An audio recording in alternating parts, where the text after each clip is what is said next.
Неизвестно, насколько Олег Константинович Антонов верил в приметы, но, судя по всему, особенно суеверным человеком он не был. Имя собственное «Антей», присвоенное в 1965 году крупнейшему самолету мира, вызвало в авиационных кругах некоторое замешательство.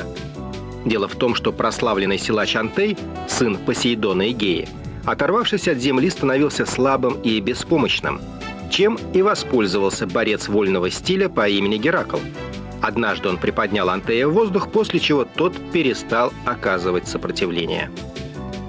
В отличие от мифологического прототипа, Ан-22, впервые взлетев 27 февраля 1965 года, проявил в отрыве от Земли недюжинную силу. Что и понятно. Общая мощность 4 турбовинтовых двигателей НК-12 составляла 60 тысяч лошадиных сил. По этому показателю Антею равных в мире на тот момент не было.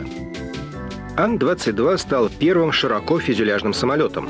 Размеры грузовой кабины длиной более 34, а шириной и высотой почти 4,5 метра позволяли перевозить крупногабаритную военную и гражданскую технику массой до 80 тонн. По крайней мере, именно эту цифру произнес удивленным голосом радиокомментатор над полем аэродрома Ле-Бурже, когда 15 июня 1965 года русский супертранспортник прибыл на 26-й Парижский аэрокосмический салон. По правде сказать, нормальная коммерческая нагрузка Антея составляла лишь 60 тонн, а заявленная во Франции грузоподъемность требовала некоторых пилотажных ограничений. Но, как вскоре выяснилось, даже 80 тысяч килограммов не было пределом для Ан-22. Спустя 2 года с момента первого полета испытатели антоновского КБ подняли груз массой в 100 444 килограмма 600 граммов на высоту 7848 метров. Всего же на Антее был установлен 41 мировой рекорд, причем 12 из них экипажем полковника Марины Попович. При проектировании Антея пришлось решить множество технических и производственных вопросов. Достаточно сказать, что в конструкции этих машин впервые в мире были использованы монолитные штампованные детали длиной 5 метров и массой до тонны. Возможно, мифологическое имя самолета наложило некоторый отпечаток на процесс его создания. Например, одно из принципиальных компоновочных решений привиделось главному конструктору во сне. Но чем не сюжет из древнегреческих сказаний? Мы долго не находили решения, как сделать оперение. Потому что если сделать однокилевое оперение очень высокое, то получается большой изгибающий момент, который будет скручивать фюзеляж. Придется сделать фюзеляж очень прочным, вкладывать лишний вес. Естественно, появилась мысль вместо одного высокого киля сделать 2 небольших и расположить их по концам оперения. Это общепринятая схема, хотя не очень популярная. Но когда мы это стали делать, прочнисты сразу подсказали нам, что будет флятор, потому что эти грузы на концах оперения приведут к вынужденным колебаниям, очень опасным для самолета. И вот тут наступил своего рода тупик. Как же решить этот вопрос? И я постоянно об этом думал, и мои товарищи, конечно, тоже думали, как же выйти из этого затруднения. Но я спокойно заснул, а потом как-то ночью проснулся и подумал, так если кили, расположенные на горизонтальном оперении, влияют на флятор, так пусть они влияют положительно. Зачем им влиять отрицательно? Они отрицательно влияют, когда они расположены достаточно далеко сзади. Если их перенести вперед, они будут гасить флятор. Вот решение.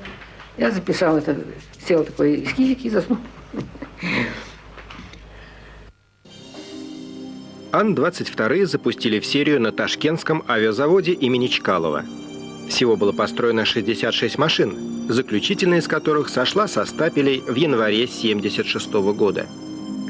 Заказчиком Антеев было Министерство обороны, но, тем не менее, большая часть огромных транспортников несла на фюзеляже гордую надпись «Аэрофлот», а на килях – красный флаг гражданского образца. Боевые задачи личному составу 3 полков военно-транспортной авиации, вооруженных Антеями, ставились самые разнообразные. Переброска тяжелой техники для нефтяников и геологов, участие в крупномасштабных военных учениях, доставка гуманитарной помощи в районы, пострадавшие от природных катаклизмов. Это землетрясение буквально потрясло Перу. Одной из первых пришла на помощь наша страна. 17 тысяч километров. 2/3 расстояния над океаном. Преодолевая это пространство в сложных метеорологических условиях, летчики перекинули через океан мост помощи. Это были экипажи коммунистов Зайцева и Хорошка, Ялина и Жбанкова, Велигодского и Савчука, Югера и Черниченко.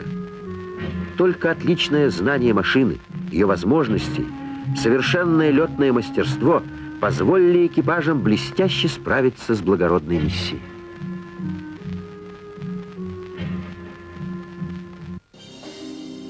Яркими страницами в биографии Антеев стало обеспечение визитов дорогого Леонида Ильича на Кубу, в США, Индию и Монголию. В грузовой отсек загружалась многотонная аппаратура спецсвязи и закатывались 6-метровые ЗИЛы из цыковского гаража. Впервые нашим соотечественникам Ан-22 публично показали в 1967 году на авиационном параде в Домодедово.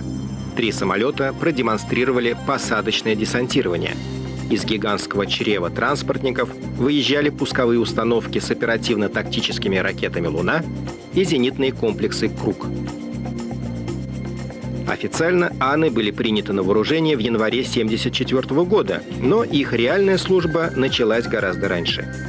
Антеям пришлось налаживать материальное снабжение Народной армии Анголы, перебрасывать наших военных специалистов вместе с техникой в зону арабо-израильского конфликта, доставлять во Вьетнам закупленные этой страной истребители Су-27. Афганская кампания началась для Антеев в марте 1979 года, еще до начала ввода ограниченного контингента советских войск. Тогда в Баграм прилетело 5 Ан-22. Это была генеральная репетиция. 28 декабря 52 полностью загруженных самолета, поднявшись с приволжского аэродрома Энгельс, взяли курс на Кабул. Посадка в аэропорту афганской столицы была сложной. Разряженный высокогорный воздух, ощущение неизвестности.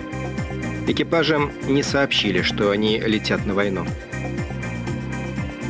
Интенсивность полетов воздушных гигантов над афганской территорией была вскоре предельно сокращена.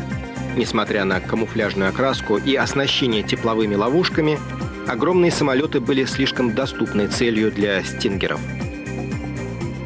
Боевых потерь Антеев за весь период их эксплуатации не было.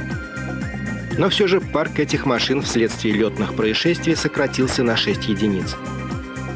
4 машины разбилось на родной земле, 5-я при посадке в индийском аэропорту Панагарх. Еще один Антей исчез над Атлантикой, следуя в Южную Америку с грузом медикаментов и продовольствия. 4 Антея служили в ОКБ Антонова рабочими лошадками.